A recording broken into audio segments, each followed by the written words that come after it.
Well, this morning at the state capitol, the debate over gun control and juvenile crime laws once again in the spotlight after a marathon public hearing on several proposed bills from both sides of the aisle. Yeah, that public hearing ran for about 16 hours. It started at 10 a.m. yesterday. It wrapped up at about 2 o'clock this morning.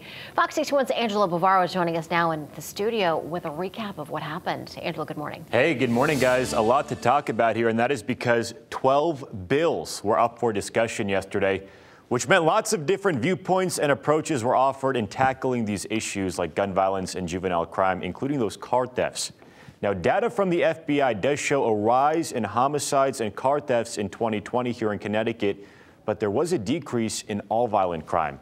Now, these are issues towns and cities have been struggling to address. Just take a look right here. You probably remember this video from New Britain last June showing a deadly hit and run. Police say a 17-year-old boy who had a long history of arrests was driving a stolen car and hit and killed a 53-year-old jogger. And more recently, there was this, when a 15-year-old boy stole a car in Manchester with a 1-year-old still in the back seat. This all happening in broad daylight at a school parking lot.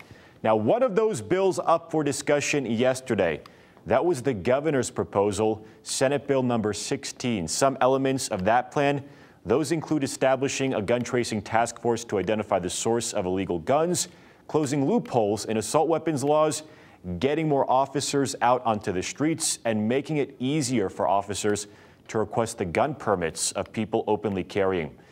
Now, on the flip side of this, opponents argue this is just a knee-jerk reaction to combating crime.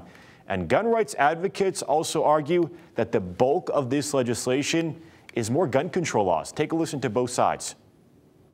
While Connecticut remains one of the safest states in the country, this administration recognizes public safety must remain a top priority, adapt to new and emerging challenges. Here and around the country, rising crime is a symptom. Population reeling from 2 years of COVID. Illegal guns, SB 16 proposes to fund community violence intervention programs, support municipal police departments, shore up the Justice Department's response to certain crimes, and slow the proliferation of illegal firearms. Reading through it line by line, and with some of the testimony this morning, it seems as if it's not really based upon a lot of crime data specifically to weapons. And one of the things that particularly bothers me as a citizen is what seems to be the politically motivated and arbitrary definitions of assault rifles. Myself being a former Marine and having lots of friends who are not military trained, it's just easier to use rifles. It's more accurate, it's more fun, it's more enjoyable from a technical point of view. And just a note here that yesterday was just a public hearing on all this stuff. Members of both parties say they expect these proposals will be discussed throughout the rest of the session. Back